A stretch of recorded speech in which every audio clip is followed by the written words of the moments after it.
Gift cards aren't just for last-minute gifting. They can actually save you thousands on almost all your everyday spending. Today, we'll break down how to make the most of this trillion-dollar gift card market by exploring all the secret strategies for buying discounted gift cards, stacking savings with rewards programs, and even turning gift cards into a lucrative side hustle. From groceries to Amazon to travel and beyond, you will learn actionable tips to save big and spend smarter. And who better to join me than my friend Logan, who runs one of the biggest gift card brokerages, Aligned Incentives. I'm Chris Hutchins. If you enjoy this episode, please share it with a friend or leave a comment or a review. And if you want to keep upgrading your life, money, and travel, click follow or subscribe. Logan, what do you think the biggest misconception is about the gift card market? The biggest misconception is right there in the name. People think of it as a way to give a gift. I professionally handle gift cards. I touch gift cards all the time. I never give gift cards as gifts. The best way to use a gift card, the way I use them, is as a way to save money. It's a way to get an additional discount on stuff you're going to buy anyway. So I guess that operates on the assumption that gift cards should cost less than the actual value of the gift card? Yes. You should never pay full price for a gift card, which I think is what most people's experience is. They go into a Walgreens because they need to get a gift for a party that they forgot that they were supposed to bring a gift to. And then they pay full price for a gift card off the rack to give to someone else. If you looked at all your spending, forget your, mortgage, rent, car, things that you probably can't play with gift cards. What % do you think you're saving by taking advantage of gift cards for all your regular spending? I think that around 15% is probably a good rule of thumb, that most stuff is somewhere between 10 and 20% off. All my purchases that aren't the mortgage, but like my groceries, my Amazon, all that stuff is all at least 10% off. Okay, so that's thousands of dollars a year, I assume? For sure, yeah. So we're starting with gift cards could be a way for the average person to save thousands of dollars a year, which is amazing. Some fun stats I pulled. Global gift card market, almost $1 trillion. Within the US, about a quarter of that, so about $270 billion. And the other one fun random stat, thanks to Capital One for putting together this big report of gift cards that I'll put in the show notes, but the average value of a gift card is $50. So these are just fun stats I pulled. Where I want to kick us off is, where are all these deals coming from? Because you said the average person is looking at this saying, Walgreens, $50 gift card to Target costs $50. What's this other side of the world where gift cards are cheaper? So a lot of stores, brick and mortar and online, they'll have sales, including even at Walgreens. Almost every week, Walgreens will have a few brands that are on sale, where if you buy a $50 card or something like that, you might get $10 of Walgreens bucks, whatever their reward program is called. And there's also straight up discounts. So like Costco, for example, frequently has Uber and Instacart for 20% off, just all the time, year round, online, in store. So if you're looking in the right places, most of the stuff that you want is available one way or another at a discount. And if you don't have the patience to check the gift card rack every time you're at the store, that's kind of a pain.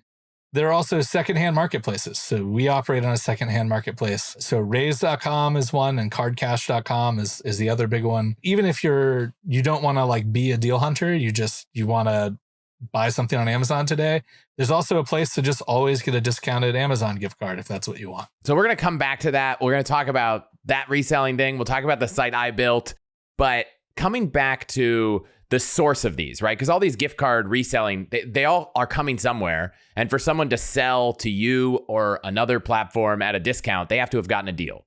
So we talked about going to Costco, getting a deal, promotions at Walgreens, a few others that I found. If you have restaurants and retailers that are local in your neighborhood, in your town, they're mailing lists. There's a pizza shop that we love, and around the holidays, they were like, hey, we're giving $60 gift cards for $50. Now, in this case, we track all of our spending. So I looked and I was like, how much do we spend at this pizza shop in a year? And it's like, oh, we spent a couple $100. Great. Let's buy a couple $100 of gift cards. We're saving somewhere $10 for every $60 we spend. Why not take it? So that was one category that I haven't spent a lot of time on, but is a lot of the grocery stores can offer gift cards at either a discount or partnered with, whether it's rewards or fuel points or that kind of stuff. Is that a big part of this market? For sure, yeah. If you can make use of those fuel points or those rewards points at the store, that's a huge way. So Kroger famously has these fuel points deals where for every gift card you get 4 Kroger fuel points. It is like something I've told my sister to do because she goes to Disney every year with the kids. is buy your Disney gift cards at Kroger. My sister drives a comically large truck because she lives out in the burbs. And so she actually can get those 30-gallon fill-ups that you need at Kroger to maximize those fuel points. And I'm like, you're going to spend all this money at Disney anyway. Buy your Disney gift cards at Kroger, fill up your truck for free, and just do that all year long as you're getting ready for the Disney trip or the cruise or the whatever. And some of those, I notice like the weekly flyers or things you hear from the grocery store. Sometimes it's like on the weekends, Safeway seems to always do 4X points and that kind of stuff. So those seem to be constantly happening. Is that the case almost across the country? Yeah. So Kroger and its affiliates, they're the largest grocery chain in the US. So I think you might have Ralph's out there on the West Coast. Somewhere, there's not a good Kroger chain near us. We're a Safeway land. Gotcha. In any event, Kroger runs a fuel points promo the majority of the time. So probably 3 out of 4 weeks per month, there's a promotion. And then Safeway, like you mentioned, there's usually specific brands that are on sale roughly every other week. And then on top of that, you can usually stack on the weekends. There's usually a couple extra bonus points. If you can make use of those points, then they're incredibly lucrative deals because you're frequently getting something like up to 25% value back in those points if you can use the points. Yeah. Yeah, I won't go down this rabbit hole because I don't really understand it, but I know there is a hack out there for turning your Safeway points into Alaska miles. So I'll leave it to you guys listening. If you're a frequent Safeway shopper and want to rack up Alaska miles, go find that. If you live in Alaska, definitely do that. Yeah, I think you have to live in Alaska, but if you live there, it's great. A couple other ones. Card linked offers. How big are the kinds of offers that you get from your credit card companies where you log into the website and they say, oh, this month, spend $200, get 20 off? Can you use those offers to buy gift cards? Sure. Well, so those card linked offers can be really lucrative. We frequently see them for brands where you can't otherwise get gift cards on sale. So one example might be like Tory Burch is like a luxury brand. Their gift cards are not sold at grocery stores. The only way you get them is at a Tory Burch store. But if you have a card linked offer that's like spend 200, get 50 back, that can be really lucrative. That's an example of a brand. We might buy it for 10% off. And so you're going to make 10% on a $250 or $500 purchase. It could be worth the trip to the store for that. Yeah. I have this kind of regular process of just scanning these offers to see what kind of deals there are. I personally use the Card Pointers app, which auto adds all of them to your card. And every now and then it's like, oh, I just got one. I didn't even know it. You can set alerts. So anyone listening, I'll put a link in the show notes to the deal we have with Card Pointers. What about apps that sell gift cards? I know there are a handful of things from Pepper to Flues where you can buy discounted gift cards. Yeah, that's another great source, especially we call that like couch spend, right? It's like you're running your business from your couch. You don't have to leave the house. You can buy the stuff and then resell it. And I guess I should also mention, because we haven't mentioned this yet, is when we say gift cards, when you go into a store, you're buying a physical gift card. But when we talk about online deals, you're not necessarily buying a physical gift card. So in the case of these apps, what you're really just getting are numbers and pins. So if it's something that you can do just by copying and pasting numbers, then like that's really appealing to people. So Pepper, as you mentioned, like that's been huge. I sort of hesitate to talk too much about it just because like you have to spend a lot of money in a short amount of time to get the really good deals from Pepper. And also, who knows for how long Pepper will continue to be like a really great place to get gift cards. But yeah, it seems like every year or two, an app comes around where they're losing money selling gift cards because they want to increase revenue, they want to increase users, things like that. And if somebody is willing to subsidize the product, you should always buy as much of that product as you can, right? And if it's a gift card, all the better, because it's like they're selling dollars for 50 cents, right? Yeah, the only reason I'm going to throw Pepper out right now is that there is a card linked offer right now that I think is spend 75, get 35. I don't think I have it on any of my cards because I used the one they had before, which was spend 50, get 15. And there is a new user promo, which is to put in a 6-digit code. Mine's 622811 if you want to support me or find your friend. I'll put that in the show notes, which is 20 off 200, which means you could buy $200 of gift cards on Pepper, save 20 from the new user code, save another 35 from your card linked offer. Now you're already past 25% off. And even for new users who haven't unlocked any of their special rates that sometimes go for people who really, really use the app, today it was like effectively 7-8% off Amazon, Nike, Lowe's, 4 or 5% off Walmart and Sam's Club. So if you stack all those things together as a new user and you have these different promos, I still think it's pretty interesting. The only caveat I will say is that you're not actually buying gift cards on the Pepper app at a discount. If you buy a $100 Amazon gift card, you're paying $100. Now, if you have a promo and your card linked offer, you're paying less. And then they give you these coins 14 days later that you have to use to buy more gift cards. And so if you don't need more gift cards and you were to try to sell them to you, you wouldn't get full value. And you're certainly not going to get a discount on those. So I did a quick little scenario of, okay, well, it says you're getting 8% back, but what that really means is spend $100 and get $108 of value, which is kind of like 7.4% off, not the full 8% off.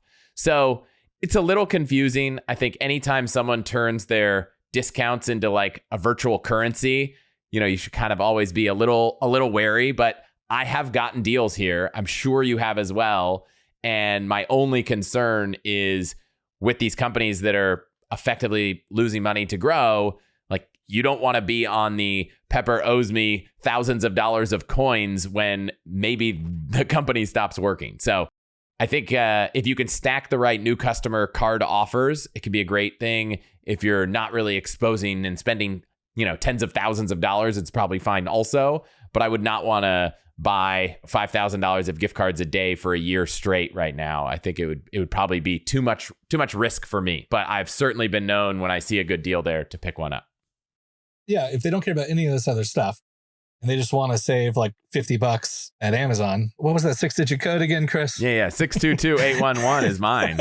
So if somebody wanted to sign up with that and if they had that card linked offer, as you said, I mean, that's like 25% off Amazon. If you do nothing else, like why not take $50 off of $200 at Amazon? Very easy way, that just free money. And then there are some other places. Sometimes, Flues has an app that you can download that lets you buy gift cards. I believe they're actually at a discount. And I can't remember if you earn the discount up front or if it's more like Pepper. Flues is a genuine discount. You earn cash back, but the cash back is real. You can cash it out. And the rewards are lower. I'm looking right now and it says Amazon is 2.5% off. So it might not be as lucrative, but there's no waiting for coins to deposit and all that. I'm looking in the app as we speak, and the referral offer is give your friends 25% cash back. So I'll put the link in the show notes if someone wants to try it. It's another source of gift cards. I'm certain that 25% back for a new user has a cap and is not something where you could just indefinitely get that deal. But keep your eye out. And these are the kinds of things we share in the newsletter all the time. So if anyone's not subscribed, just go allthehacks.com/email. And if there's a new app like this, we'll share it. If there's kind of a really lucrative gift card deal, we'll share it and all of that. I guess the only other one I didn't mention, and I'm curious if you have any other sources you're frequenting, but there are some websites that sell gift cards like giftcards.com that often have really high affiliate portal things. So from Rakuten or anything you kind of find, there might be big options to earn cash back shopping at online gift card retailers. Yeah, giftcards.com had a bunch of great deals over kind of like the Black Friday period. I think there were some portal bonuses. People were getting as high as 10% back. I mean, you could buy Visa gift cards with that even, right? So you don't even have to resell them to me. You can probably figure out how to use a Visa gift card all on your own. But that was great deals. They have their own brand gift card. So you go through your portal, you buy your giftcards.com gift card at giftcards.com. Then you go back through the portal, you go back to giftcards.com, you buy something else with that, and you were earning portal cash back on both transactions. You got the gift card at a discount. As you start describing these deals, you can descend into a lot of complication. But I would say there are opportunities that are as simple as what you were saying with Pepper and just a couple things. And then on the more complicated end of the spectrum, giftcards.com when they're running multiple promotions on top of each other. This episode is brought to you by Gelt. Now, when it comes to building wealth, taxes are such a big part of the strategy. And as tax time gets closer, getting prepared now is so important. And now that I'm working with Gelt, I finally feel like I have a partner I can trust to handle everything for my personal and business taxes. You can think of Gelt as the ultimate modern CPA. Of course, they have an in-house team of expert CPAs to work with who can help you determine the most effective tax strategies to minimize risk and grow your wealth. But they also have an amazing tech platform that gives you personalized guidance to maximize deductions, tax credits, and savings. Beyond that, the tax library you get access to as a client has dozens of in-depth guides on things like choosing retirement plans, taxes for parents, qualified business income or QBI, and much more. So if you're ready for a more premium, proactive tax strategy to optimize and file your taxes, definitely check out Gelt. And as a viewer, you can skip the waitlist. Just head to chrishutchins.com/Gelt, G-E-L-T. Again, that's chrishutchins.com/Gelt, or find the link in the description to stop overpaying on taxes. This episode is brought to you by Notion. Now, I'm always juggling everything from goal setting for the business to outlining big projects to planning travel, and I do it all in Notion because it's so simple and beautifully designed, letting you combine notes, docs, and tasks into one seamless space. And the new Notion AI is a single AI tool that does it all. Search across Notion and other apps, generate docs in your own style, analyze PDFs and images, and chat with you about anything. It feels like having a personal assistant built right into your workspace. That makes Notion the perfect place to organize your tasks, track your habits, write beautiful docs, and collaborate with your team. And the more content you add to Notion, the more Notion AI can personalize its responses for you. I use Notion all the time. It's been an absolute game changer for productivity, and I'm not alone. Notion is used by over half of Fortune 500 companies. Teams that use Notion send less email, cancel more meetings, save time searching, and spend less on tools. So try Notion for free when you go to notion.com/allthehacks. That's all lowercase letters, notion.com/allthehacks to try the powerful, easy to use Notion AI today. And when you use our link, you're supporting the show, notion.com/allthehacks, or find the link in the description. So I was trying to figure out why ultimately some of these deals are paid for by the apps, right? Like the Pepper is losing money, I'm sure, or at least, subsidizing these. But some of these are paid because retailers like to offer a discount to gift card brokers, to the grocery stores, to run these promos, maybe their own business. And some of it was to grow, but on that same report I pulled on stats, I found it interesting that 61% of consumers spend more than the gift card value. So if you're wondering why would retailers want to discount their product in the form of gift cards, well, it turns out people spend more than the gift card. And then 29% of people in this survey have had a gift card expire, and 43% have unused gift cards, and that the total unspent gift card market in the US is $23 billion. So I guess there is breakage here. My experience here is that many gift cards don't really expire. Is that kind of a thing of the past, or how do you think about gift cards and expiration? My understanding is that there was a federal law passed. I believe gift cards aren't allowed to have inactivity fees or expire. I want to say for the first 5 years or something like that. But the practical effect of that was that most companies switched to having no expiration at all, just because it was too hard to follow. Different states have different laws, and there's federal laws on top of that. And so rather than deal with all those individual different laws, what a lot of companies have done is they just don't expire. So it's pretty unusual to have a gift card expire, except for like a Visa gift card or a MasterCard. Those do have expiration dates. But for a closed loop gift card, it's unusual for it to expire. So closed loop is what we use to refer to all third-party gift cards, by which I mean like an Amazon gift card, like a store gift card. The alternative to that, an open loop gift card, that would be like a Visa gift card, a MasterCard gift card, those kinds of like good as cash type cards that you might see at the store. And I assume that's because once you have the Home Depot gift card, you've got to spend it at Home Depot. And I'm guessing that you probably can't use a Home Depot gift card to buy more gift cards at Home Depot, or... Correct. Yeah. If you find a store that lets you use gift cards to buy gift cards, you've kind of got a golden goose there. Logan's like, send me an email. Yes. Send me an email. That's a very good deal if you find a place that'll let you buy a gift card with a gift card. That opens up all kinds of shenanigans. And as a result, most of the places that you could do that, people did shenanigans there. Then the store, an auditor probably asked what was going on, and they shut it down. That's kind of the supply of where all these are coming from. Where are you monitoring all of these deals? Because you're staying on top of this more than I am. When we met in person twice, and I feel like you're like, oh, there's an alert. I got to go post this thing. How are you staying on top of all of this? In the case of Pepper, which is been super busy lately, that's as simple as opening the app and refreshing it. There are deal aggregation websites.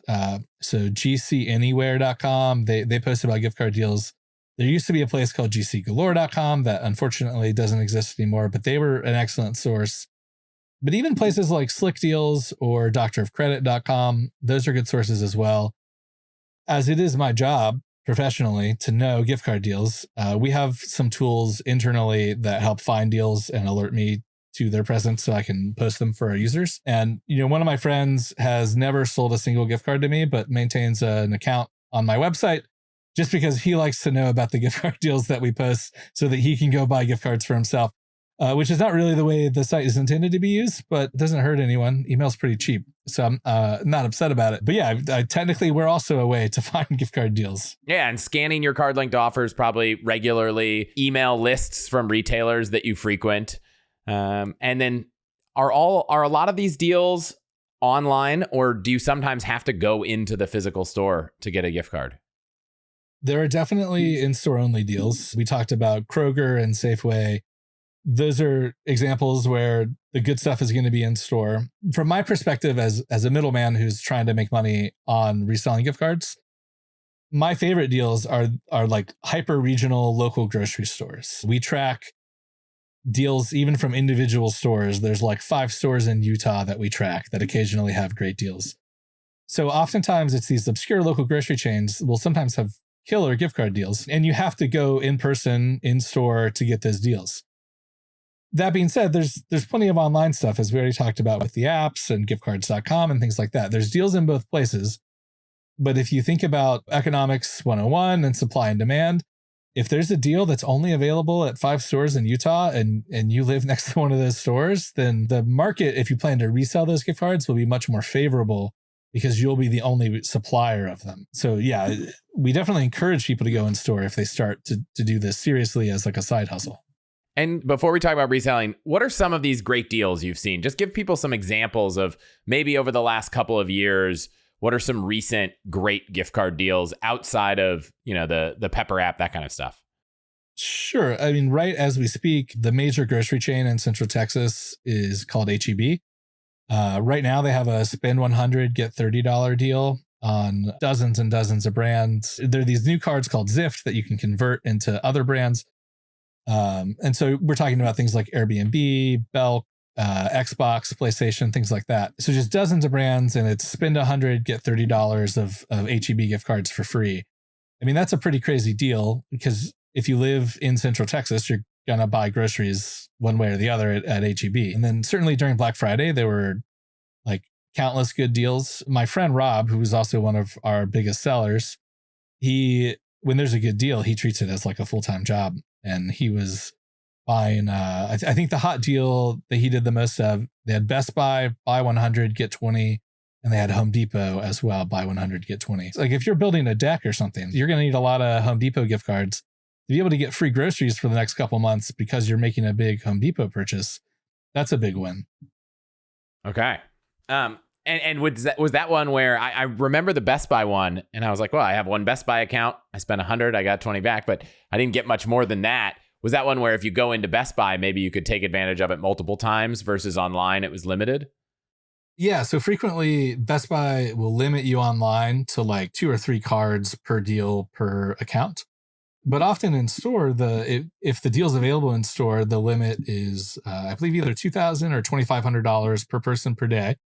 And so my loving wife has graciously allowed me to drag her along to multiple Best Buy stores so we could each buy the limit and then drive to the next store and each buy the limit. But yeah, oftentimes the scalability really happens in stores. So if you need a lot of something, you do often end up needing to go in store. Does that mean you and your wife each are buying $100 gift cards? Is this just one transaction? And do they ever give any pushback when you try to do it? You definitely get pushback. The limit is either $2,000 or $2,500, but let's say it's $2,000. The store manager often knows that. Oftentimes the cashiers are uncomfortable running that many transactions. The other thing is I believe the register at Best Buy specifically limits you to 3 or 5 swipes per transaction. So it's really multiple transactions to get to that $2,000 limit. Some places they'll just refuse to sell you the gift cards. And And I never argue with anyone. You know, I'll politely suggest that like that's not what I've heard in the past, but ultimately it's usually not worth your time to get in an argument when you could just drive to another store. That makes sense. And like Costco limits you online to, I think, like once a week, but in store, there's a per transaction limit. But if you were to go to a couple different Costco's or come back later or have a partner there, it's a little easier. And I don't think there's any kind of hard system enforcement in the store. So correct. Yeah. So focusing on kind of the consumer buying gift cards, and then we'll jump to resellers. What are some of the mistakes people make trying to save money using gift cards, and how can we help people avoid those mistakes? I would say if you're buying like a major purchase, like an appliance, you should also consider that if you put it on a credit card, your card may or may not have some kind of extended warranty protection. And so you need to weigh the value of the discount that you're getting on the gift cards versus what you might be giving up if you value that warranty or if you value those other things. Another thing that is a trade-off is if you're buying these gift cards to make a purchase that you might return, so clothing comes to mind, then it can be very annoying if you go back and return those. They're not going to give you cash for your return generally. They're going to give you gift cards. And so if you're the type of person who buys, you know, everything in 3 sizes and you have it shipped to your house and you try it on and then you send back the ones you don't want, then gift cards could be a bigger mess than it's worth, because you're going to end up with a bunch of gift cards in weird denominations, and you may lose them over the course of like however long until you shop at that store again. So there are definitely trade-offs, and you should make sure that the value that you're getting from the discount is worth those trade-offs. So I remember one time we went to the Costco. I bought some gift cards. I was telling my wife, we're going to save all this money. And then I couldn't find one of them. And I was like, my wife pointed out, she goes, well, you know, you spent $600 on gift cards and you feel like you might have saved $100, but 100 of those dollars of gift cards you seem to have lost. So my one question, obviously don't lose your gift cards, but if I were to buy a gift card and it was for a physical retailer, this is for a restaurant, do you think I could take a picture of it and show them that? Or do I really need the physical gift card in a lot of these cases? Obviously, I know with Uber, there's just a code, you scratch it off, you can redeem it on your account. But are there any gift cards for restaurants and retail chains where if as an insurance policy, you take a picture of it, that could cause you problems redeeming it in store? I think that most decent stores, you're their customer and they don't want to provide bad service. And so taking your money and not giving you what you bought would be bad service. I think that taking a picture would usually work. It used to be called Raise, now it's called GCX. Their app, it's a marketplace, but they also let you load your own gift cards into the wallet on their app.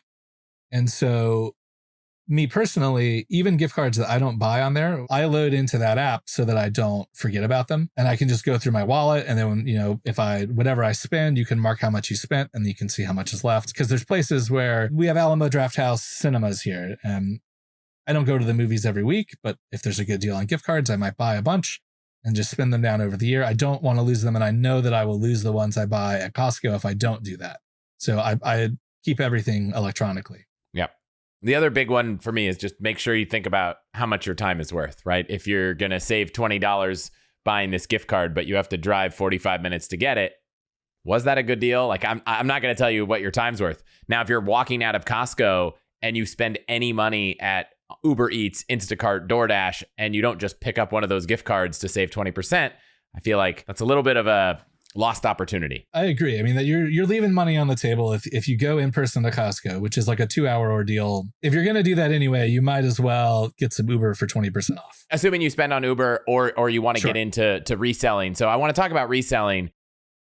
How does this market work? It's a lot like eBay. I mean, in terms of like, if you were to go to Raise, now it's a subdomain. It's gcx.raise.com. You're presented with a marketplace that looks somewhat like eBay, except that everything is organized by brand and denomination because all you can sell are gift cards. You can't sell physical goods.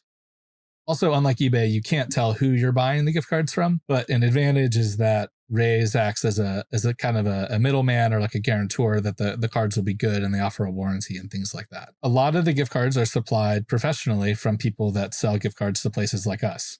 In fact, most of the gift cards on Raise come from my company. And it's a similar story with like Card Cash is another reseller website. And again, those tend to be professionally supplied. I think a lot of people might think that the secondhand gift cards are from people who got a gift card for Christmas for Starbucks, but they don't drink coffee, things like that. But the vast majority of the market are people who are buying gift cards for the purpose of reselling them because they have a business reselling gift cards. Which means that if you go to Costco and you see there was that sale where the Uber gift cards were actually $75, so 25% off. And if you're like, well, I never take Uber, there might be an opportunity to buy that gift card and sell it and make money. That for people that don't know, that's kind of the premise of your business is you create a place for people who want to buy gift cards, either as an amateur or professional, to find a place to sell those gift cards. And it's not really for the person who got a $25 Starbucks gift card and doesn't want it, though I assume if you're buying Starbucks gift cards, they could sell you one of those as well. But how does that work for people who maybe are thinking, gosh, should I start buying gift cards when I see a deal? That's how I got started. I saw some discounted gift cards. I saw there might be an opportunity to flip them. I probably saw it on Slick Deals or something like that. And I got some for myself and then thought, well, this is such a good deal. I bet I could resell these and make some profit.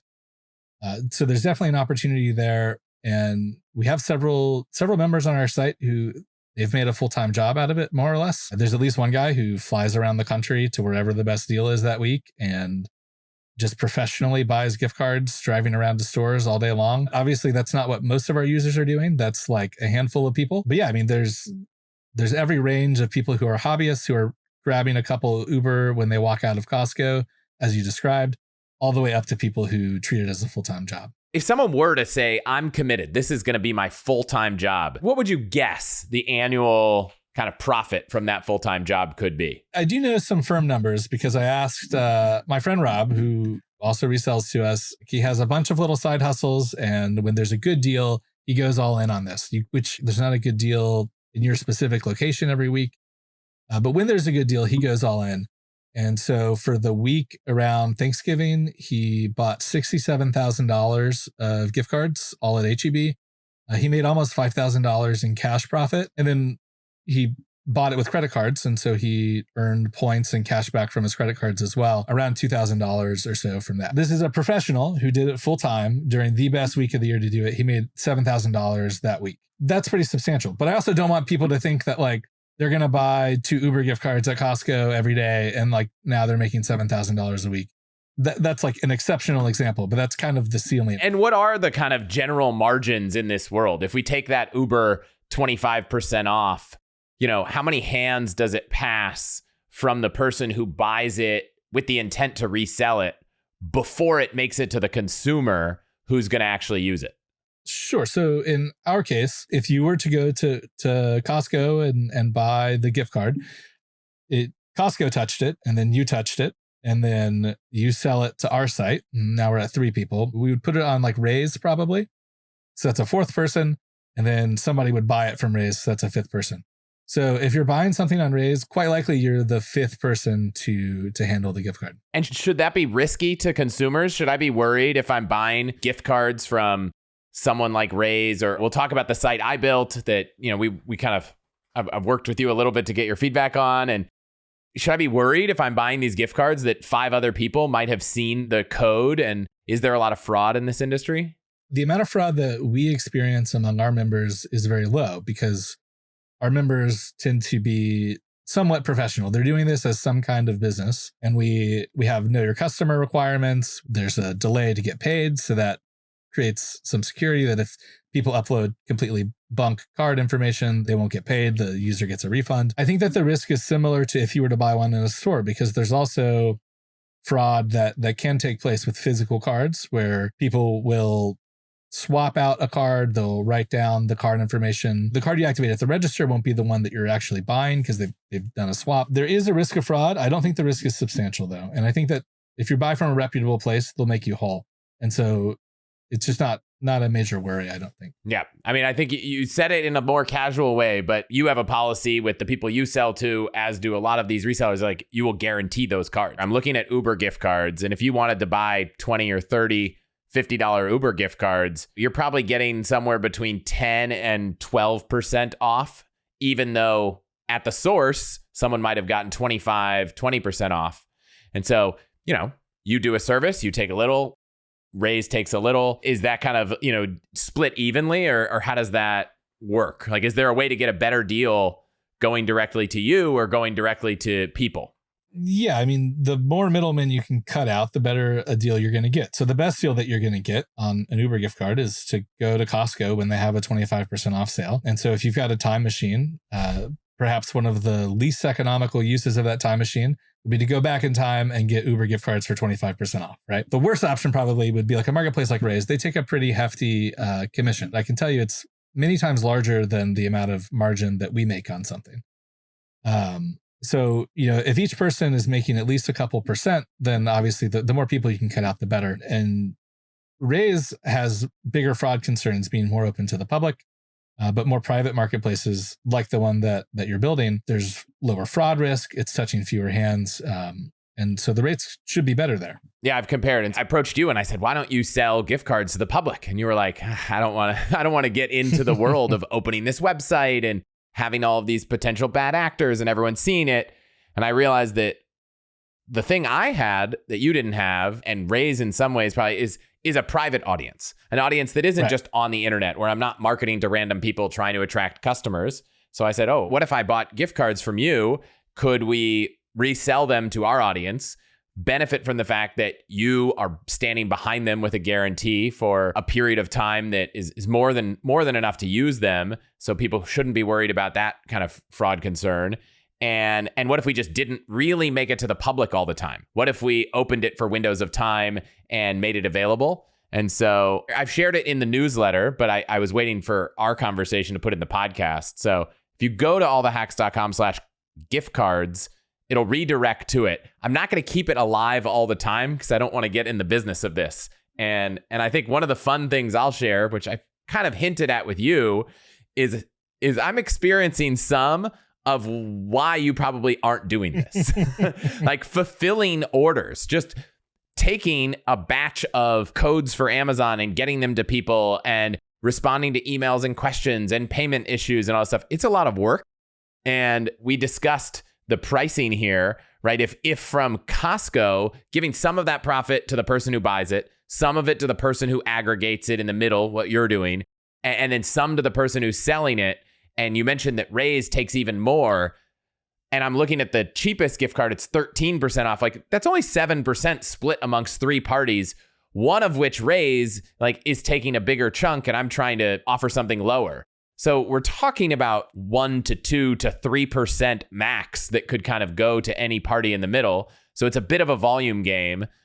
But I've found that if I can do it for short windows of time, I can kind of aggregate the work, increase the volume, and make it not a complete waste of time. And so It's been fun to learn how this operates. But the idea of working with dozens and dozens of brands or hundreds of brands feels like it can get overwhelming. And so, when I've been talking to you, I'm like, let's specialize in 5, 10 brands.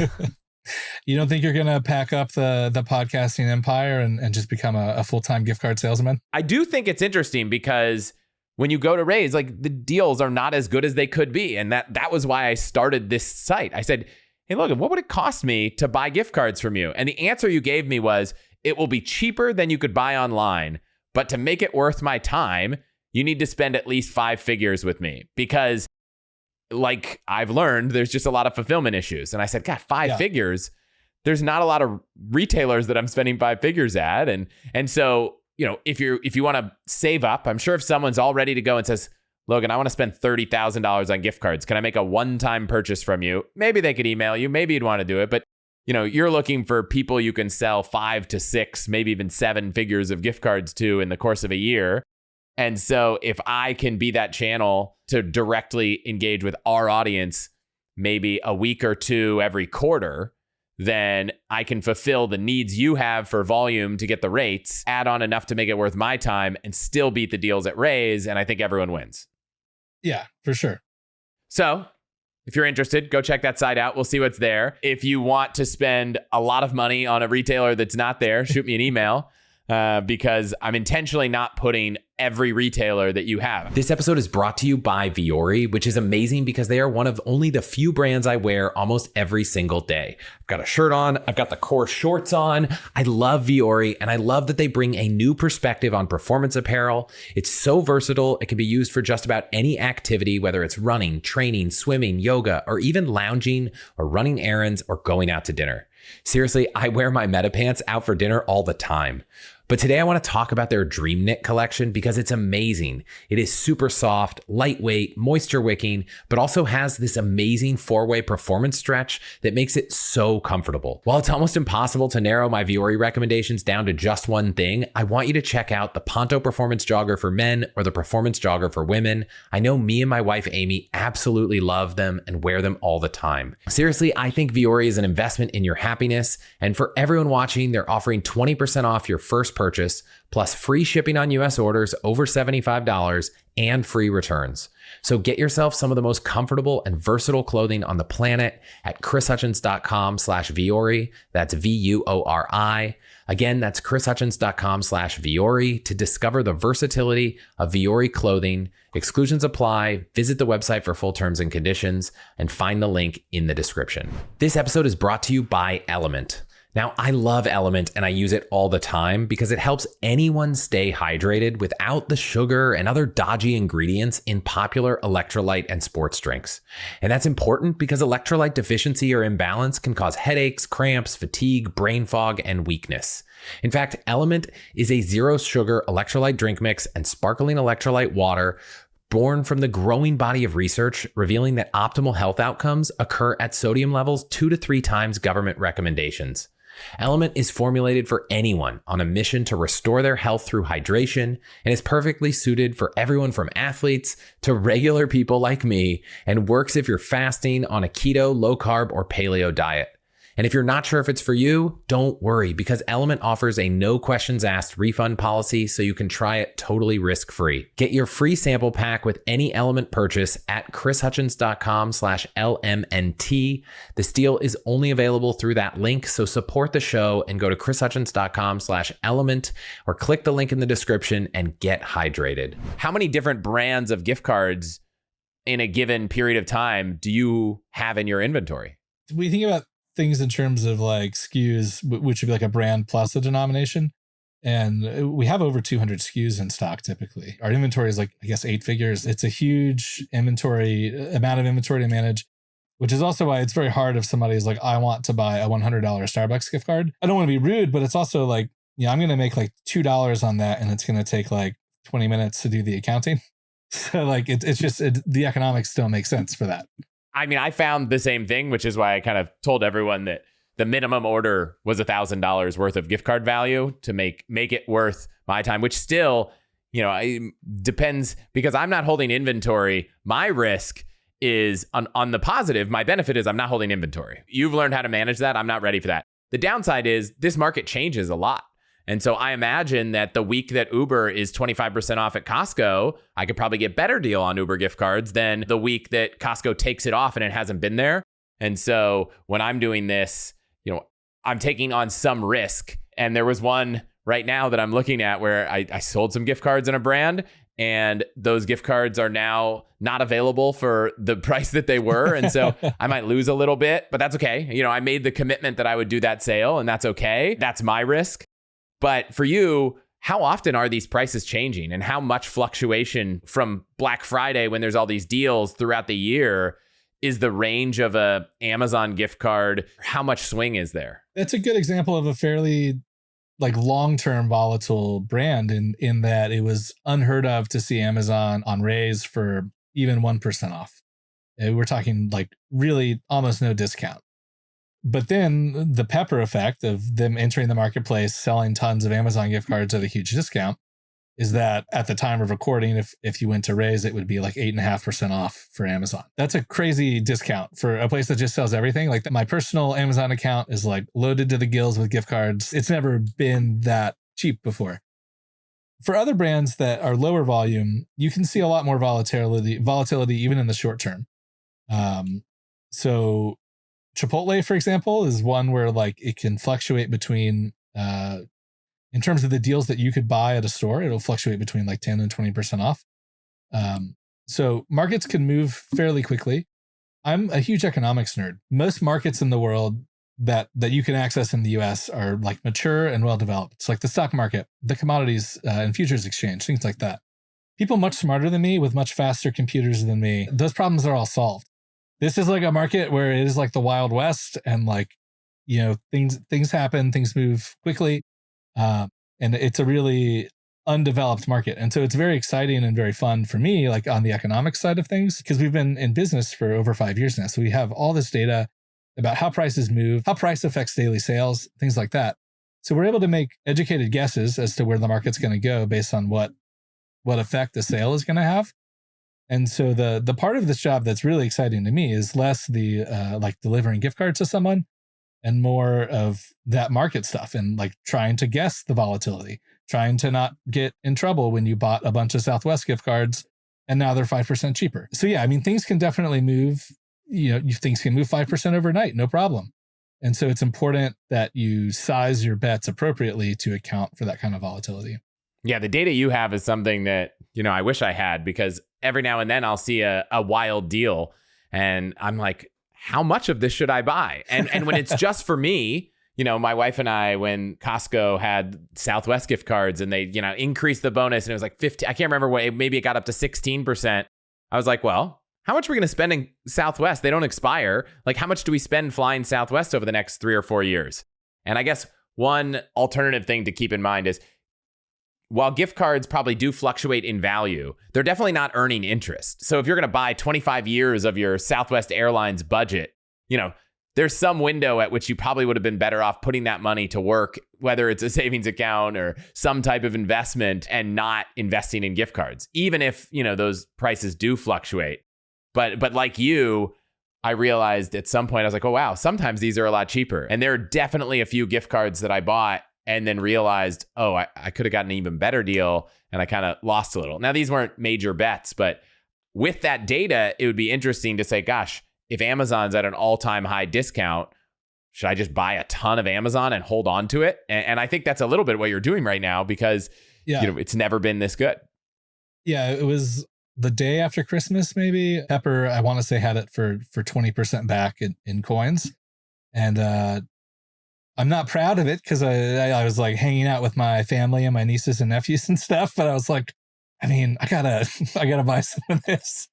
Because like that's a crazy deal. Like when's Amazon going to be 20% back? Fortunately, it only takes a couple minutes to buy something on Pepper. But yeah, and that deal did not last. I haven't seen it at that price. And just for people who are looking at their Pepper app seeing, 5% or 8% or nothing, it seems that, some of the people who are doing a lot of spending on that app are seeing different deals than other people. And a lot of those have come down. And by the time this gets published, who knows if any of those deals are around. Yeah. And the fate of Pepper is very unclear. But it sounds like things are kind of pretty volatile.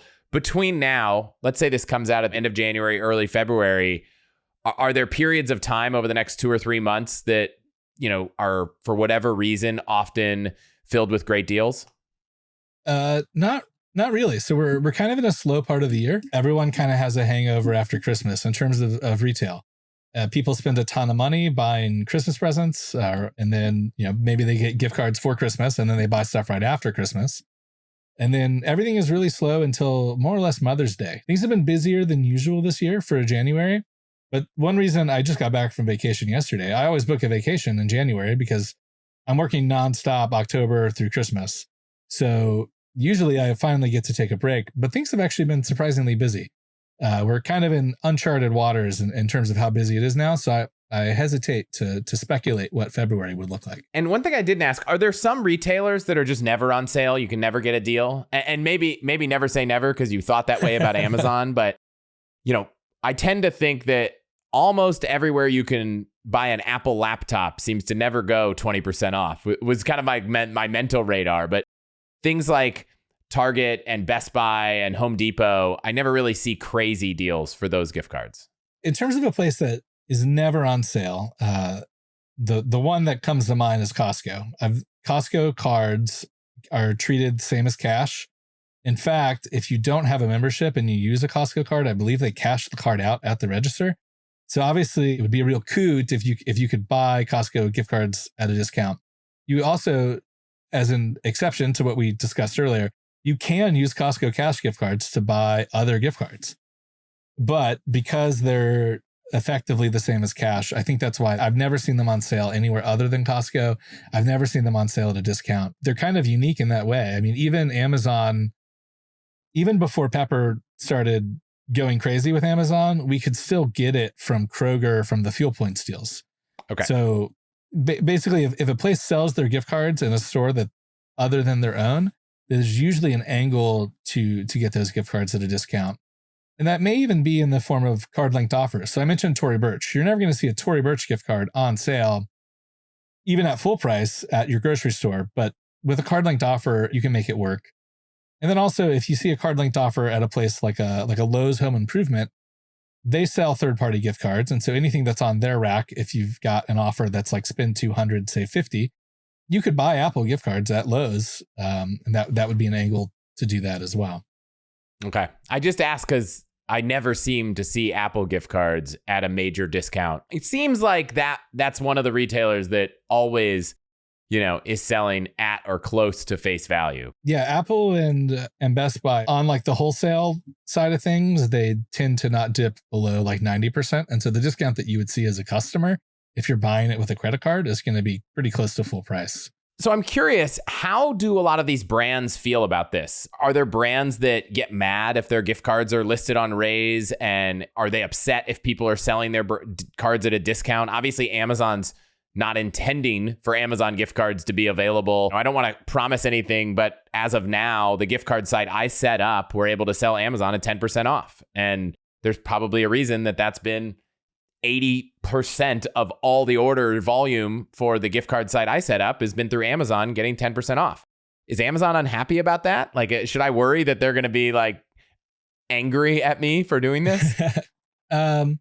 I think that the general retailer approach ranges from indifference to outright hostility. The places that are really hostile, you'll see their gift cards can't be purchased on Raise. So Fanatics comes to mind. We never buy Fanatics because nobody wants to buy Fanatics because you can't resell Fanatics. Amazon is not thrilled if people are using the gift cards to like drop ship. They're not thrilled about that. And so they view that as an angle for that to occur. But they're not so mad about it that they've banned them from Raise. And so a good rule of thumb is if you go to Raise.com and it's a brand you've heard of before and the page doesn't exist or there's no gift cards for sale, that likely means that they sent an angry letter to Raise. So before you buy a gift card thinking you're going to profit off its resale, just check if Raise is selling it. And if not, it might be a lot harder than you think to flip that gift card. For sure, yeah. And if you're planning to do this as a business, definitely don't buy a gift card until you know that you've got a buyer lined up for it. Unless it's at a place that you're not where you're comfortable consuming whatever it is that they sell. But yeah, if you buy a bunch of Fanatics and you're not a sports fan, like you're gonna have a tough time because nobody's gonna want that. Yeah. And as an amateur person thinking of this as a side hustle, obviously they can come to you to sell gift cards. I know you can sell gift cards on Raise, but is that kind of a losing proposition for the seller if they're doing it at small volume? Yeah, I think the commission that Raise charges, obviously the more that you sell, the higher volume, the better the rates get. And so we have better rates than you would get coming in off the street for sure. I think that you would have a hard time just with the rack rate, making money selling a couple gift cards a month. If what you have is that Starbucks gift card that you didn't want, well, getting something is better than nothing. And so if Raise's commission is like 12.5% or something like that, if you're coming in off the street, then maybe that's better than having a gift card that you're not going to use. But you're going to have a hard time making a profit reselling stuff on Raise. Another challenge is you're going to be competing against people like me who are professionally doing this, who like have the data and the software needed to genuinely compete on the market. It would be a little naive to go in with just a few gift cards and think that you're going to like come out ahead, right? You are the place that I've sold the most gift cards, the place I've bought the most gift cards from. If someone's looking to get into this, obviously Raise might not be the best as you're just getting started. Outside of you guys, if you guys aren't buying a card that someone's looking to buy, are there any other places that you'd throw out there for them to look at? Well, if we don't buy the card, the odds are quite good that no one wants the card. We'll flip anything that we can find. We're even hoping to flip some things that aren't gift cards in the near future. Like if we can make a market, we'll make a market for it. And so it's unusual for there to be a brand that we won't buy, but that other people will buy. That said, we do have competitors. You could list directly on Raise. There are other middlemen like us. So Card Center is one. Now, bear in mind that I do this professionally. So like I haven't sold to Card Center, so I'm not super familiar with how their website works. You're probably more of an expert than I am in terms of like what the experience is like. Gift Card Wiki is another competitor, as is the Card Bay. I've used Gift Card Wiki. That's actually like kind of what got me into this hobby a decade ago. And we built our site because we wanted to solve a lot of the pain points, a lot of things that we didn't like selling to other people. And I genuinely like our product. I think that we have an excellent product. I'm proud of our product, and we care a lot about constantly improving the experience. So like if someone else comes out with a feature that we didn't think of, we will shamelessly copy that feature because like we want to be the best place to sell gift cards. Since you guys are doing 7-8 figures of gift card transactions, I'm curious, what do you think really separates the top sellers from the average person looking for deals and trying to start up a side hustle in gift card reselling? In most industries, and ours is no exception, a small percentage of people provide us the vast majority of our inventory, right? So like kind of like an 80-20 thing, right? Where it's like 1/5 of our users provide 4/5 of the cards. So the thing that separates those people is those people tend to work full time on it when there's a good deal. There's the make hay while the sun shines. Like when there's a good deal, those tend to be people who they either have flexible work or like they don't work full time. They can work full time when there's a great gift card deal. So, I mentioned how Rob was able to do so much in 1 week. That's because Rob is a professional poker player, and his job is playing poker at night here in Texas where it's legal to do so. And when there's a good gift card deal that will pay him more per hour than that work, then he's flexible. He doesn't have to clock in at the poker room, right? He can just not play poker for a week. That's no problem. So the people that are really delivering tons of cards tend to be people that have more flexible work like that. I mean, we have plenty of people who are, top quartile who have full-time jobs on top of it. Those people are just willing to do a lot of work, I guess, right? So obviously not everyone's going to get to Rob's level right away. So for someone who's just getting started and thinking, this is interesting, what do you think the best way to get started is? Is it to sign up and sell their first gift card to you? Sure. We talked about Costco earlier. If I had to pick like one place to start that is like easy and safe and you should make a profit outright from the get-go, it would be Costco. And even Costco.com. I believe that we're paying, I think you can make a profit on both Instacart and Uber gift cards, selling them to us right now.